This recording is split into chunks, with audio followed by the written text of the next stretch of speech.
با درود. با برنامه سطح آگاهی صنعت در خدمت شما هستم. من داریوش کردی، تعمیرکار سیستم‌های هیدرولیک و فرمان‌های هیدرولیک با بیش از 30 سال سابقه و تجربه کار.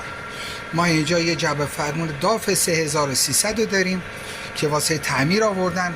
این قبلا روش کار کرده بودن و قسمت‌هایی از جعبه فرمون رو از حالت استاندارد خارج کرده بودن و نیاز به بازسازی و تعمیر داشت که کارهای اون انجام شده و الان هم در حال تست با دستگاه تستر هست.